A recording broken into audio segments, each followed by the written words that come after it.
Roberto, j'ai la main sur le téléphone, je décroche et j'appelle la police. Ouvre-moi. Jamais. Si je donne un coup dans la porte, elle tombe, tu le sais bien. Très bien. Ne fais pas l'idiote. Fais bien, fais-le donc. Malade, cinglé. Fais-le, et tu réveilleras les voisins.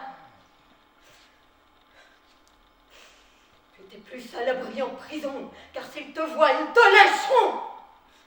On n'admet pas ici que quelqu'un tue son père. Même les chiens dans ce quartier te regarderont de travers. Comment t'es-tu échappé? Quelle espèce de prison est-ce là? On ne me gardera jamais plus que quelques heures en prison. Jamais. Ouvre donc. Tu ferais perdre patience à une limace. Ouvre, je démolis la baraque. Qu'as-tu venu faire ici? D'où vient ce besoin de revenir? Moi, je ne veux plus te voir, je ne veux plus te voir. Tu n'es plus mon fils, c'est fini. Tu ne comptes pas davantage pour moi qu'une bouche de merde. Roberto, n'approche pas de moi. Je suis venu chercher mon treillis. Et quoi?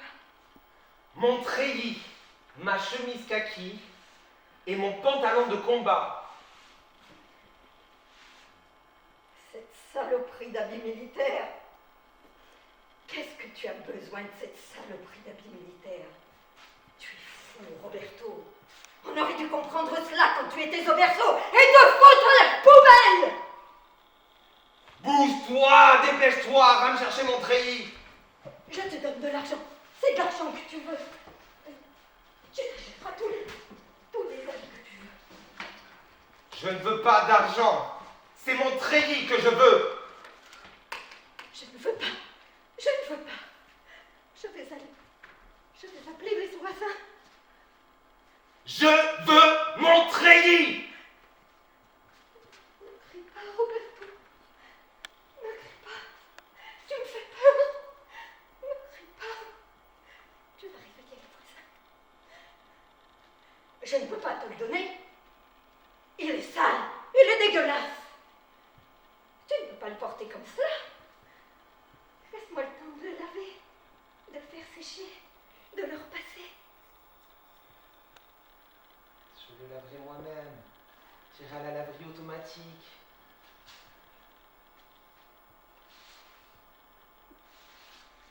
Tu es déraillé, mon pauvre.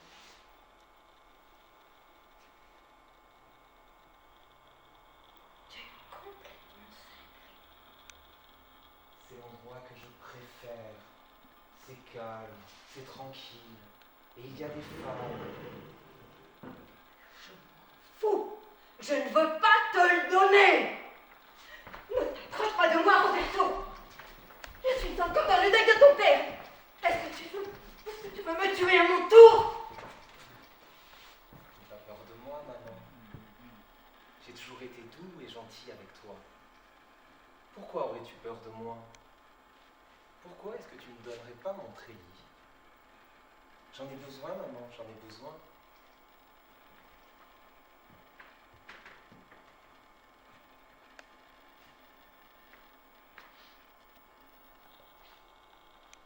Est-ce moi, Roberto, qui t'ai accouché? Est-ce de moi que tu es sorti?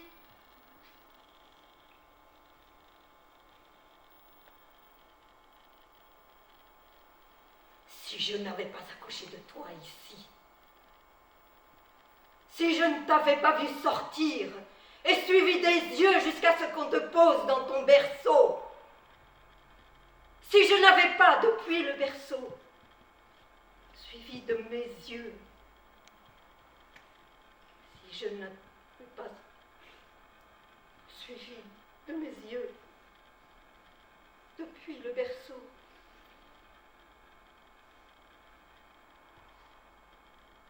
et surveiller chaque changement de ton corps, au point que je n'ai pas vu les changements se faire et que je te vois là, pareil à celui qui est sorti de moi, dans ce lit. Je croirais que ce n'est pas mon fils qui est devant moi, que ce n'est pas mon fils que j'ai devant moi.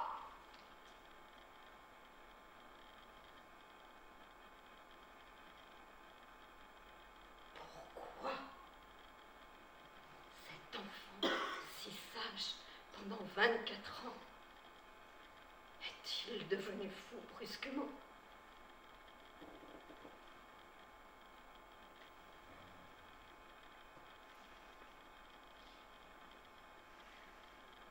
Pourtant, je te reconnais, Roberto. Je reconnais la forme de ton corps, ta taille, la couleur de tes cheveux, la couleur de tes yeux, la forme de tes mains, ces grandes mains fortes qui n'ont jamais servi qu'à caresser le cou de ta mère, qu'à serrer le cou de ton père que tu as tué.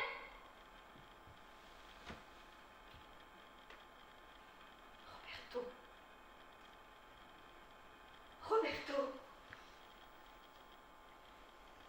une voiture qui s'est écrasée au fond d'un ravin. On ne la répare pas. Un train qui a déraillé. On n'essaie pas de le remettre sur ses rails. On l'abandonne, Roberto, on l'abandonne. On l'oublie. Je t'oublie, Roberto, je t'ai oublié.